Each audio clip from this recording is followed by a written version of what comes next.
Hey everybody, this is Riley McShane from Allegaeon, and you're listening to the Brutally Delicious podcast. Brutally Delicious!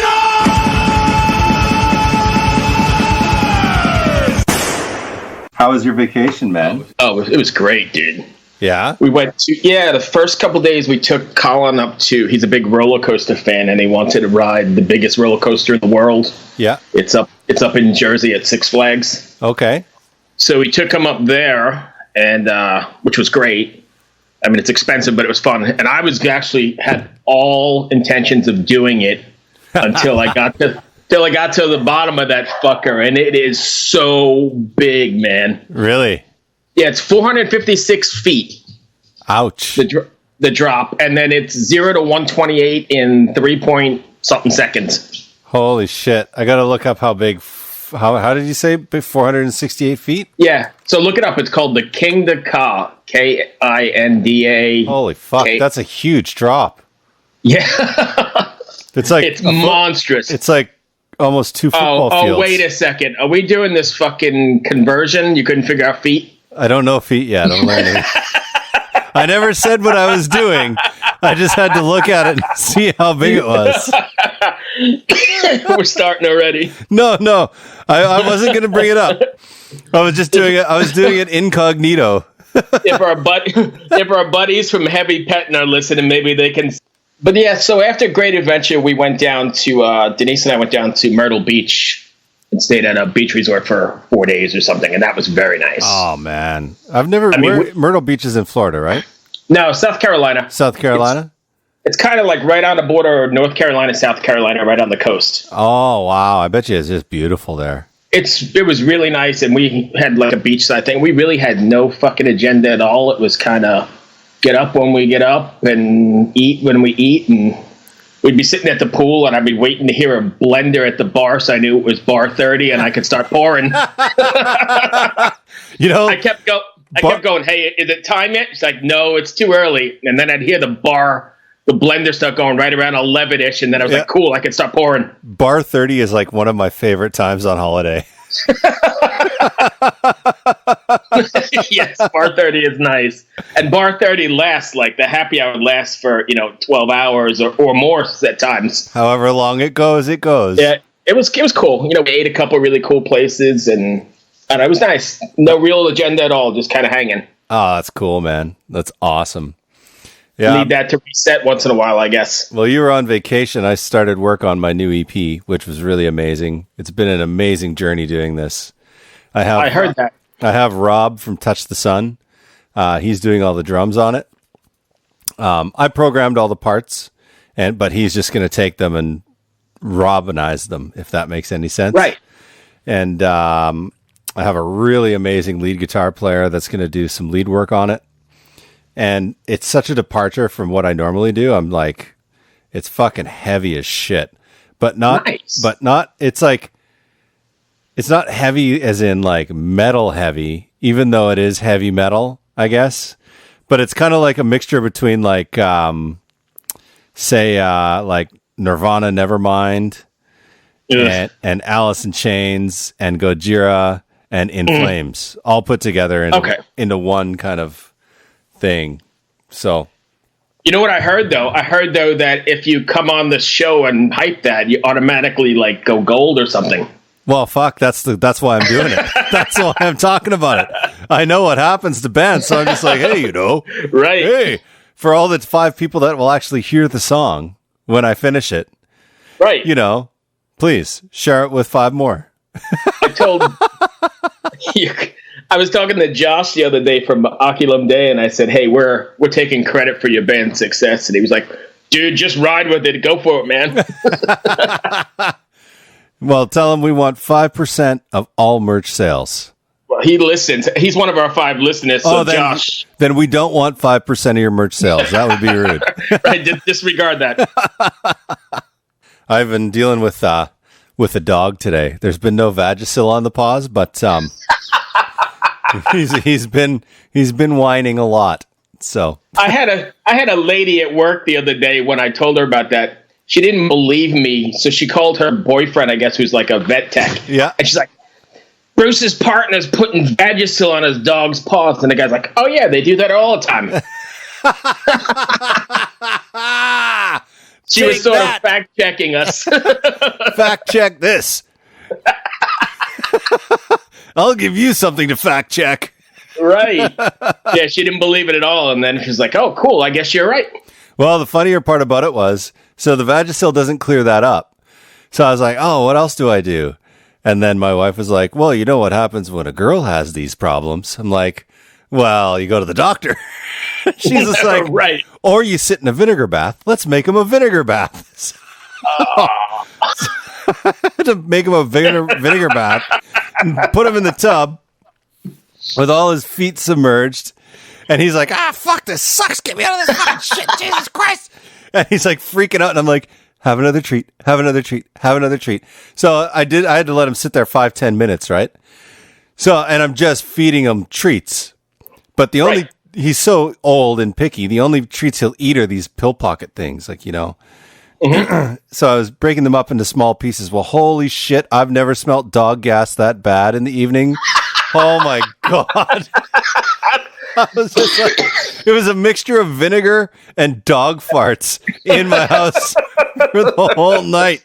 It was so brutal, dude. I'm not sure how anybody ever makes it to our interviews in the podcast, because with this stupid shit we start off with, it's quite interesting. Hey, it's just, you know, it's real talk. Oh, absolutely. We're keeping it real. So today we're going to be talking with the vocalist on I guess it's Allegaeon. But holy shit, I can't wait to talk about that boat, because we got to at least tell them that, you know, we're old school fans or something. Oh my God. Oh, I will never forget that day. You know what? You ran and grabbed the end, and you're like, they're pulling ceiling tiles from You know what them. I'm doing right now? I'm searching Allegaeon on 70,000 Tons of Metal, because I'm going to send him videos through Skype. And so he can see what was actually fucking happening. I remember those ceiling tiles just coming down, and people were going nuts. Oh my God. That was like, my buddy Scott was at that show. He didn't go to bed till like 6 the next morning because he was just so fucking fired up from it. He's like, that was the best fucking thing I've ever seen. Holy fucking shit. He was just losing his mind. Pardon my language, everyone. Right. Randy, he's always complaining about our language. So Randy, if you're listening. Sorry, Randy. I'm really fucking sorry.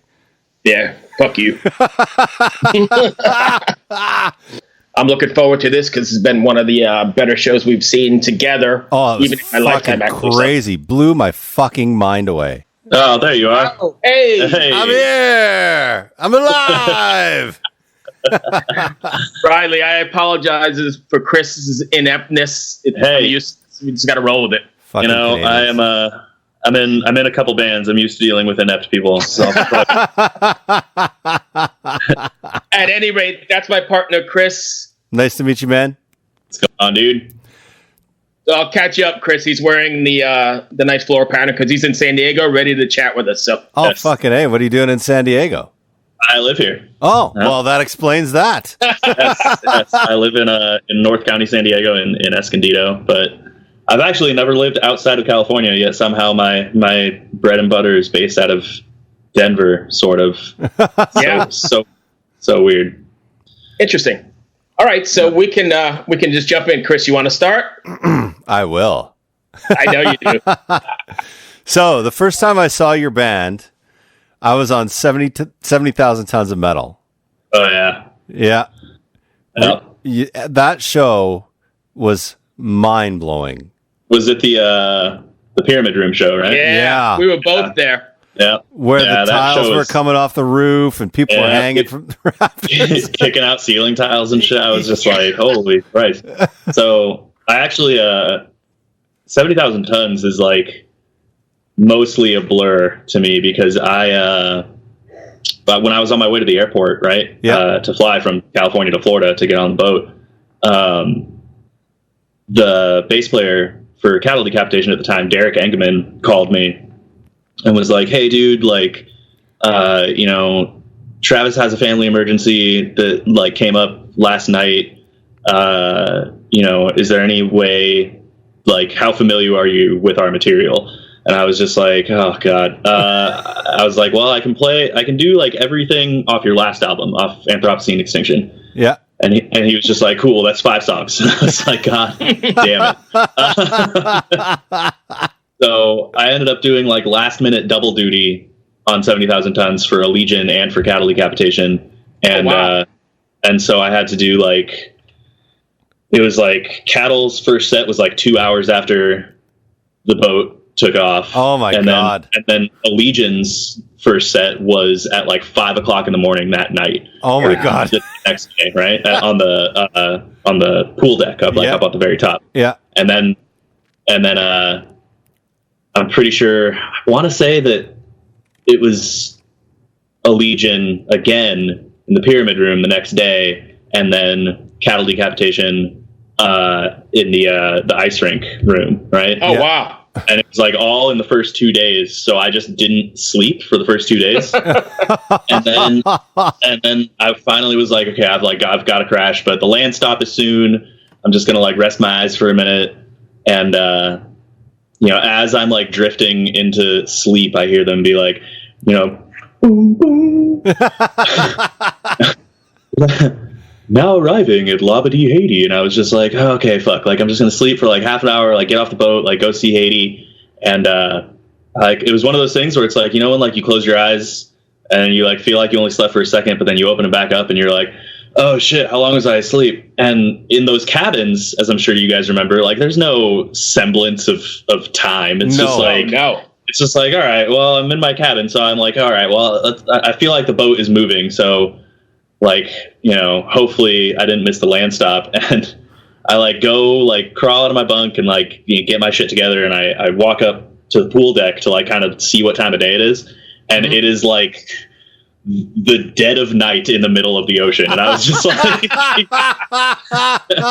well, I guess I'm just going to party super hard for the next 18 hours, which I did. So I was we reference that show on this show all the time. That is one of like the best, craziest shows I've ever seen. Yeah, man. I've heard that from a lot. I mean, it was super fun. Don't get me wrong, but like seeing all those people in like crab suits was super awesome. And like, but for us, it was just like, it's just a Legion show. But a ton of people have approached me since then being like, that was like hands down the most insane. Actually, so the other one, people are like, the only other show I've seen in that room at that level of intensity was Flesh God Apocalypse. People say like a couple years prior was like of equal craziness. And I was just like, it was close, but it wasn't that. It was close, but it wasn't that.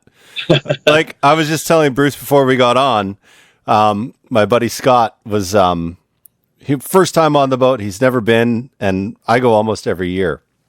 So he's on the boat, and he likes metal, but he's not into like screaming metal. That's not his thing, right? Anyways, we're drinking beers, obviously, and we bring him to the lounge there. By the end of the show, he was in the fucking pit. He's body surfing. He's just going crazy. And then afterwards, I run into him about 5 a.m. I'm like, oh, are you up to see the show? He's like, I can't fucking sleep. The fucking Allegiant show just fucked me up. And he's just like, it's just like, holy shit, dude. It's fucking brilliant. I love it. Yeah. I love it. Yeah, it was amazing, dude. So good. So Chris, I know you missed part of the intro conversation there. Riley, you said you're in a second band. So how do you keep up with that kind of intensity? I guess because I'm assuming it's the same type of band I'm not familiar with. So this is actually these tours that I just mentioned off the air. So I guess on the air, I will mention that I'm leaving for tour with my band Continuum to do the Bloodletting North America tour with like Disentomb and Signs of the Swarm and Organectomy and I think Visceral Disgorge is on there as well, and Mental Cruelty. So it's like slam, like super brutal death metal kind of stuff. Yeah.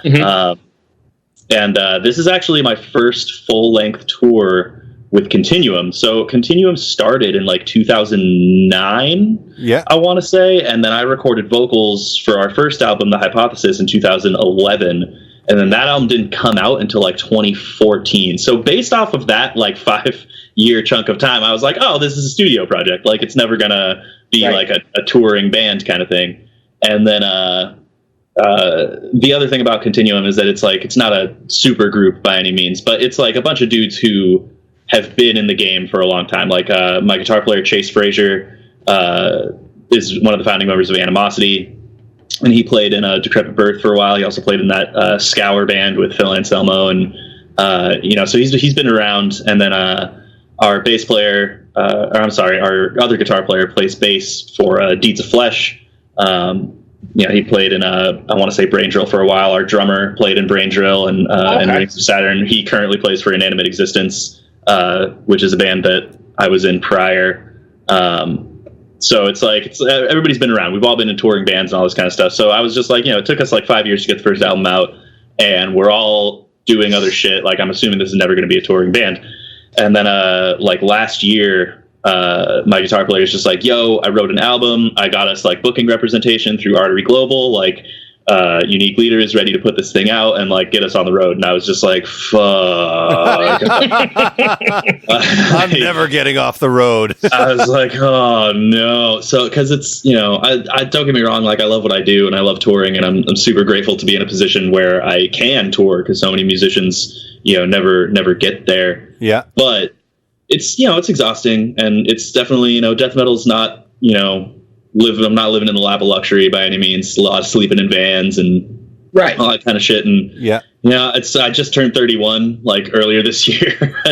I'm my body can only take so much of that. So being in a band who is like, going from being in Allegaeon, who's done extensive touring over the years and, just released our 5th album and, is starting to do headlining tours and all this kind of stuff, going from that level of touring to a brand new band playing like 3rd in the lineup, on a 6-band show, as like our very first tour is rough. So it's, you just gotta grin and bear it, count the days. I have like, little prison wall that I just like mark tallies into on the side of the van. Are you concerned at all about your voice holding out for that sustained period of time? No, not really. I mean, I've been doing this. I've been singing since I was like 5 years old, and I've been doing death metal stuff since I was about 14. So long time. And I also am like a vocal coach. I have a handful of students that I teach and stuff. So training and proper execution of stuff is like really important to me, and taking care of my voice on the road and all that kind of stuff. So I'm pretty careful, so I don't blow up my voice, especially when these big 2-month tours happen. This isn't my first 2-month tour, but it is my first 2-month tour split across 2 different bands. So yeah, a little bit crazy. Here's a question for you. I'm a singer, and I'm trying to learn to scream. I can't do it. I've never done it. I took one lesson with a girl from a band named Cripper. Her name is Britta. I did it on the very first 70,000 Tons of Metal in 2011. I met her, and like, it was the first time I'd ever heard a girl pull that off. And she was like by far the best singer on that boat in that style. So, how do you do this? And she's like, you have to pretend like you're puking. And I was just like, what? And I didn't really understand what she was saying. So how do you do that without damaging your voice? Because I've taken like years of classical voice training, but I've never been able to figure out the aggressiveness of it. Okay, so if you're familiar with your voice, so basically I'm going to try to get a little bit farther away from my mic here so I don't blow out your podcast. So when you project a note, right? Like when you hit just like a regular note, you from the diaphragm, proper posture, all that kind of stuff. So you like,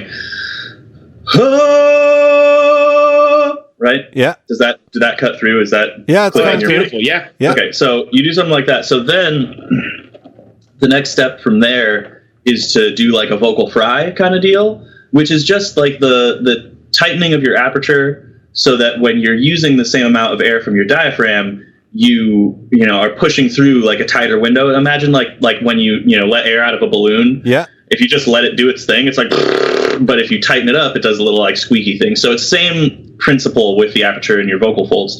So from a regular like belted note like that, you can then tighten up that aperture and do like a vocal fry kind of deal, right? So becomes and then from there, it's just going lower and lower and lower and lower is basically what you do. So, you have turns into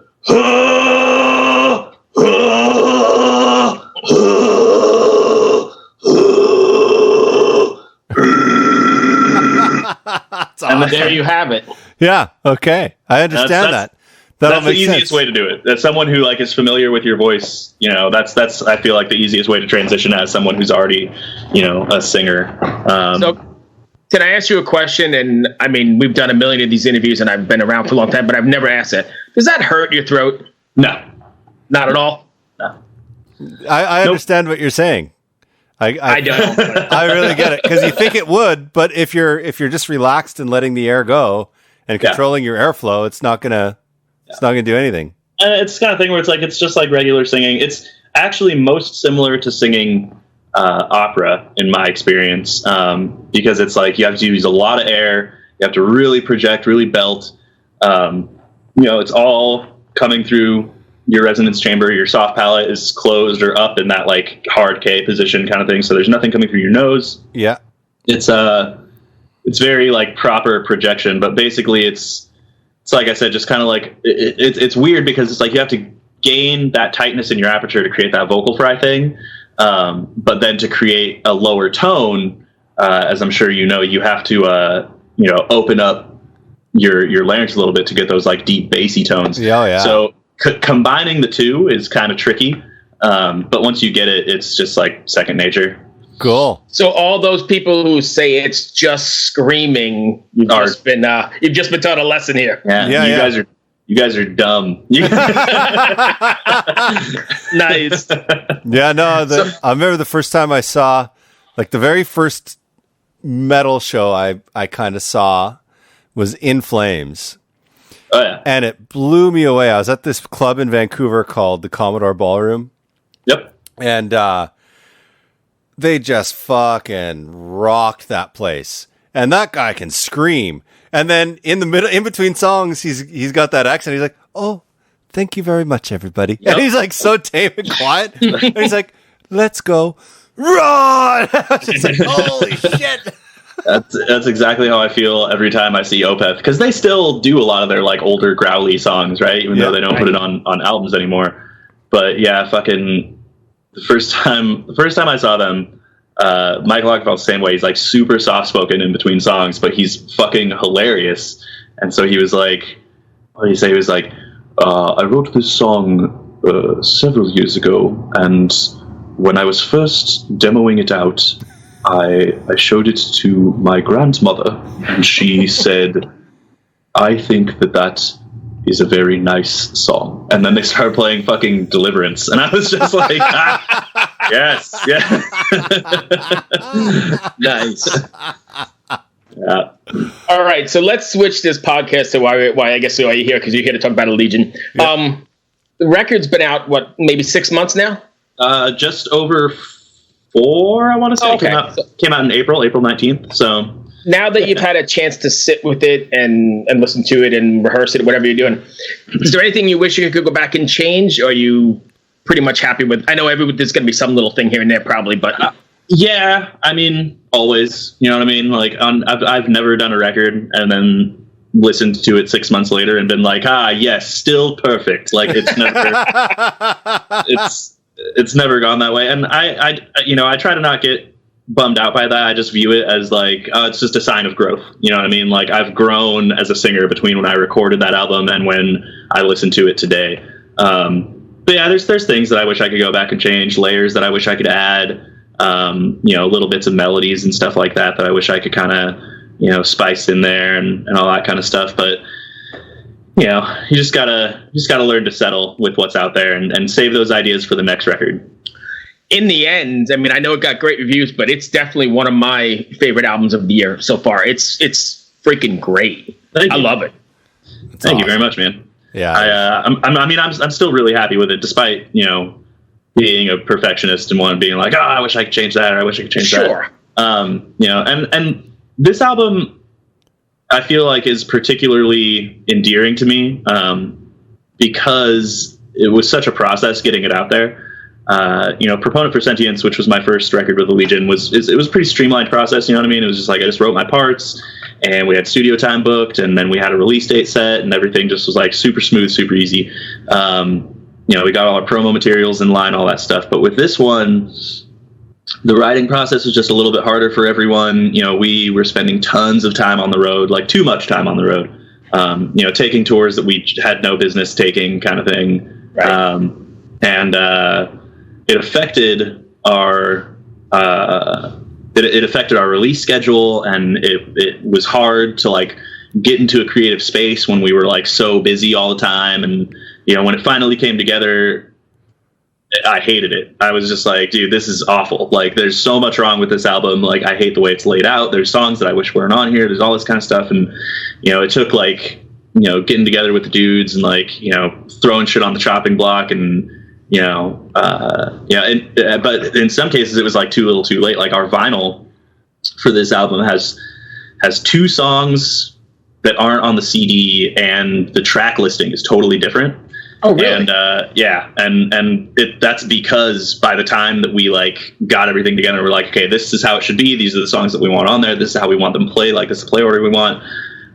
Metal Blade was like, dude, we have already started pressing vinyl for this. Like, we can fix it for the CD and for the digital, but like, you're just gonna have to fucking live with the vinyl being like the original shit that you sent us. Yeah.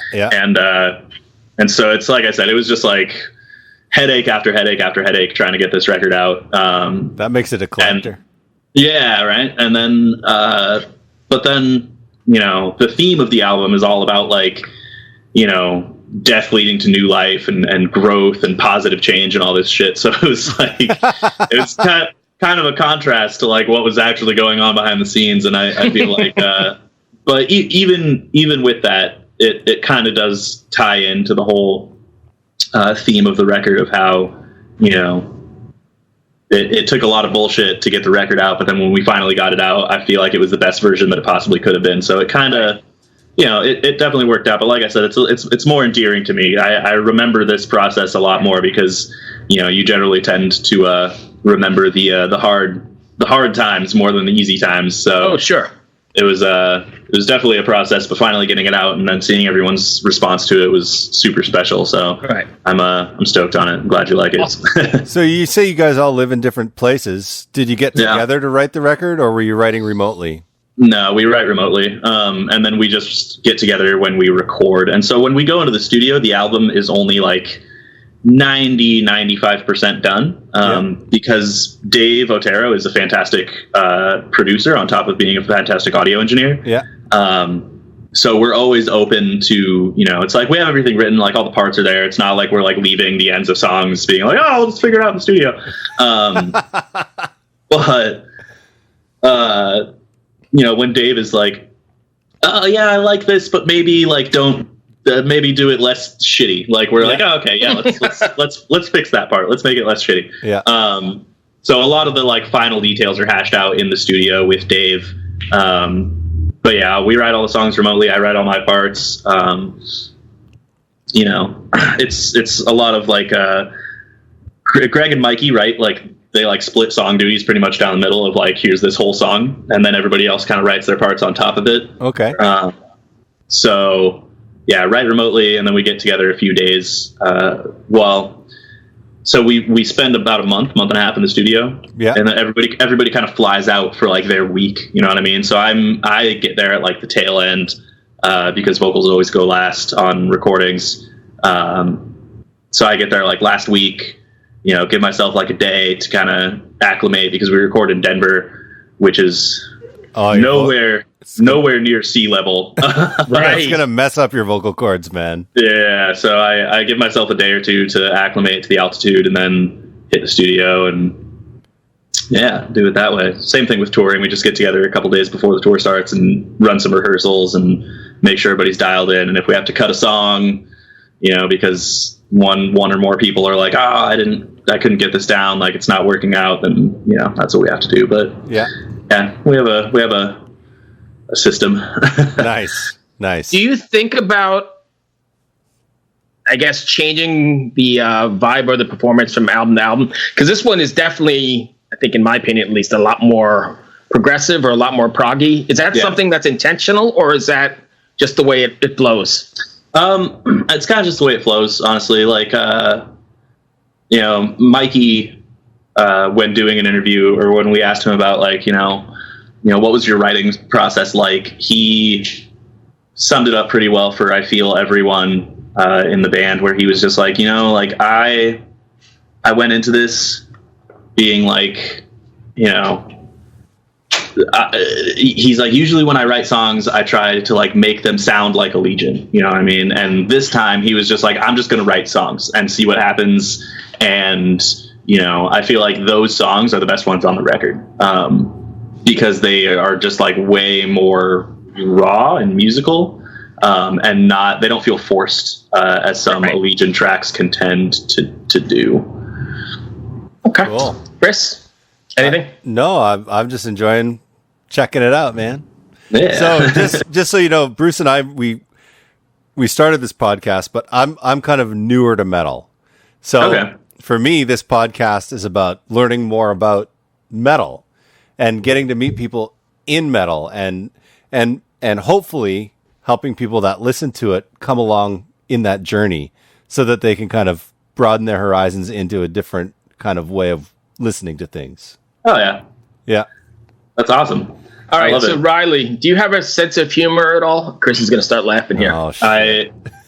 I have no sense of humor. I am the most serious person. All right. Well, in that's the world. I have a feeling you're lying. So maybe I'm a jackass or whatever, but I've always got these like crazy off the wall questions that I usually end things on. A couple of them. Dog, give it to me. Give it to you. Right? That's what I'm looking for. You ready? They're going to be really fucked up. We're okay with that? I'm totally cool with that. How do you describe the color yellow to somebody who's colorblind? Have you ever just the smell of lemons? Be like, you know what lemons smell like? That's what fucking yellow looks like. No, how would I do that? Let's see. Someone was like, oh, yeah. If someone was like, oh, dude, like, you know, can you do me a favor? I'm colorblind, and I've just always wanted to know what the color yellow looks like, and everybody says it's like a really happy color, all this stuff. You know, what can you explain to me what it looks like? I would be like, well, first step, kill yourself. Your life has no value because you see things terribly, and I'm sorry that you have lived your burden of existence this long. No, we should apologize to our 5 listeners that if any of them are colorblind. No offense to you colorblind people. I'm just don't worry, I offend them every time. I go into comedy mode where I feel like nothing's too harsh, nothing's off limits. Oh no, I'm with you. I was kidding, dude. Go. That's how comedy is, right? So you have to, you know, be a piece of shit. So yellow. So man, this is a really hard question. You said you were down, man. Give him the next one. Come on. Let me piss in your mouth, and what that tastes like, that's what yellow looks like. I never had that answer, but I like it. All right, I've got one more fucked up one, and then another serious one, and we can call it a day. Okay. Hey, why are manhole covers round? Look at his blank stare. Manhole covers round. Because... is this a question, or is this is there a punchline coming? There is no punchline. You want me to skip to the next one I have? No, I don't. I need to, hold on. Why are manhole covers round? Manhole covers are round because they are everywhere in the world. They're round. Well, it's just that manholes are like more like a slit shaped, so it's not for covering your manhole.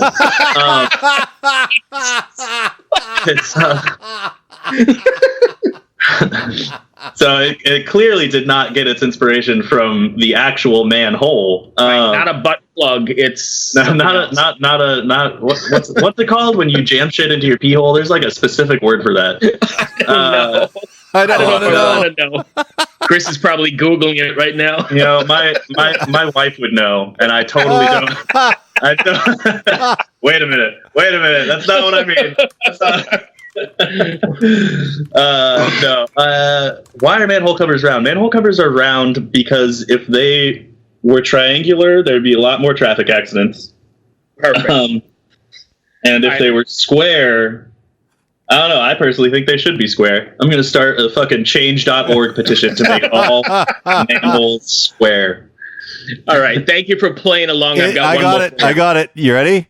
Yes. Oh, here we go. Urethral sounding. So sounding. That's what it is. Sounding. I don't want to know about any of that. I got to erase my history or my wife's going to kill me. I wanted to say pegging, but that's when someone fucks you in the butt with a strap-on dildo. That's totally nice. Thank you for that. Yeah, hey, I'm a wellspring of information.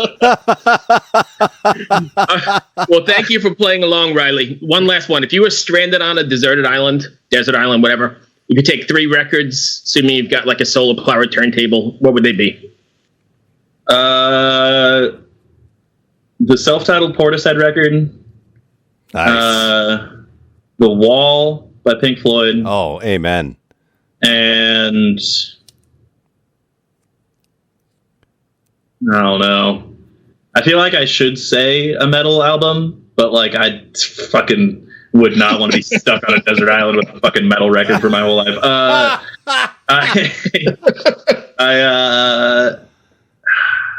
You know what? That's not true. In Defiance of Existence by Old Man's Child. I could listen to that record a million. I'm actually not even familiar with that, so I'm gonna have to Google it. Oh, it's so good. There's this song called so it's Old Man's Child is the guitar player from Dimmu Borgir.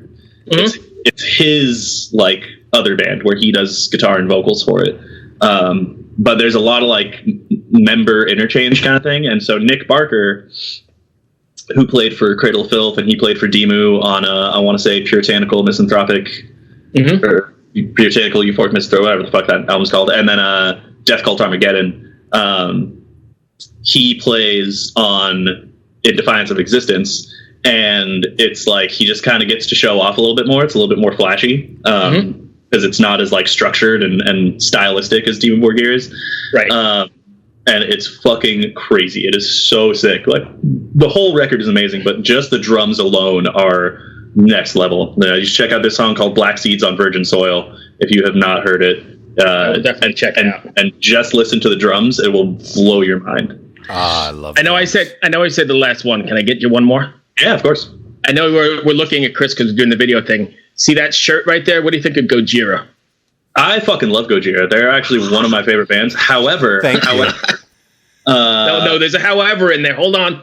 I've never seen them live. What? And yeah, it's fucked up. Okay, so check this out. So every time I have tried to see Gojira live, maybe like 5 or 6 times, and every single time, something comes up or gets in the way. Like they played, I want to say they played Hellfest, but I'm not sure. But I know for sure they played Heavy Montreal the day after we did, and I couldn't see them. Every time they come through San Diego or LA, I'm on tour. They were supposed to play the year that we played 70,000 Tons of Metal. I actually interviewed them for that, and then we had to scrap the interview. Yeah, but then I was actually more excited that Overkill got the spot. Yeah, it was Overkill. That's more my speed. It was supposed to be Gojira and Nile, I want to say, but then it ended up being Overkill and us. Yep. So, I mean, I was stoked to be on 70,000 Tons of Metal, but I was like, God damn it, Gojira's not playing. Like, you know, I've seen Emperor more times than I've seen Gojira, which is like a band that has been around for 30 years and never tours versus a band who like tours all the time. They don't stop. Yeah. And you know, I guess I could have seen them when they just came through LA with Slipknot, but I couldn't. I was gone. I was out of town. So see, same shit. Like, we have this running joke here because seeing Gojira live is a religious experience, and I'm not a religious guy. That's what I've heard, is that their live show. So I love their records. Like the first one of theirs that I heard was The Way of All Flesh. Yeah. And then after that, I started backtracking and listened to Mars to Sirius and The Link and all that shit and was like, oh, this is fucking amazing. And then, you know, L'Enfant, whatever, came out and I was just like, oh, well, this is also super sick. But I've never seen them live. And I know people who are like, yeah, I cannot listen to that band on record, but seeing them live is like fucking unreal. That's how I am with Dying Fetus. Like I cannot. Maybe that's my difference then, because we have this running argument. I don't get it. I listen to it and I don't hate it, it doesn't stand out to me like everybody else is talking about. I'm like, I'm missing something. I don't know what I'm missing. So exactly how I am with Dying Fetus. I like cannot listen to their records, but I've seen them live like 3 times, and they are like, I'm like, how can 3 dudes be that fucking heavy? Like, it is like the heaviest fucking show I've ever seen, and I'm just like, oh, this is so sick. I wish I could enjoy your albums. Yeah, no, the first time I saw Gojira was opening for In Flames at that In Flames show I told you about. And I didn't know who they were, and I just caught the last song when I was like, oh, they seem pretty good. And then the next time I saw them, they were touring In the Way of All Flesh, and they came through Vancouver, and they played, it's called the Queenie Theater there. It's like pretty small theater, holds about 2,000 people or something. And Devin Townsend opened the show, he was quite good. And then Gojira came on. And I've never seen anything like that. That whole place was a mosh pit. They were moshing in the upper balconies. People they had security guards upstairs like, stop, no. You're going to go over the edge. When they finished playing, they came back out, did an encore, left. All the lights are come on. They're pulling backline off the stage. And the whole crowd is still just chanting, Gojira, Gojira. So Mario and Joe come out. And they're like, what the fuck do you want us to do? They're just screaming at the crowd. No microphones, nothing. And they both jump in the audience. Nice. The lights are on, awesome. And they body surf all over the place. And then they get back on the stage. They're like, okay, we're done. And they walk off, and the whole place is still just screaming for them. No one left. Yeah. It was crazy. Yeah, they're definitely one of those bands that, like, they do something. Okay, so metal is a genre of music where, like, it's really hard to do new shit. You know what I mean? Like, the dynamic in metal is very limited, I feel. Yeah. You know what I mean? Like, because it's so, cranked up to 11 all the time that it's like, It's hard to create a unique dynamic when the intensity level of music is that high. And so when Gojira came along and started doing something that was, like, entirely unique, I feel like that alone, whether or not you like the style, is enough to be like, holy shit, this band is amazing. Because it's like they put something into a genre where everything has been done, and did something that was, like, entirely new and entirely unique. And it's a combination of so many things. It's not even just the songwriting, but also their production and their guitar tone, and the unique style that each one of them has, whether it's vocals or Mario on drums, and it's like it's so, like I said, just entirely unique. And I think that that's really what Gojira's strongest point is. They're awesome players as well, but their ability to inject something into the metal scene that had never been done before is, like, truly astounding. So, Bruce, you're getting trounced here, buddy. I know, but I'm editing this so we can figure it out anyway. I told Bruce there's enough in there to make it swing my way. When they come through DC, I'll buy them the ticket, but not on this tour. You are the man. Thank you very much for taking the time. Are you guys? Hey, absolutely. Are you guys touring Thanks for the DC at all? vocal lesson and the medical terms. Appreciate it all. No problem. Be safe, brother. Take it easy, guys. Right. Cheers. Thanks. Wow. Nice guy. Super nice guy. Yeah, that was cool. He's got You got fucking trounced on Gojira, buddy. I did get trounced. I was watching you slowly. Lesson. How the hell did you get him to give you a vocal lesson?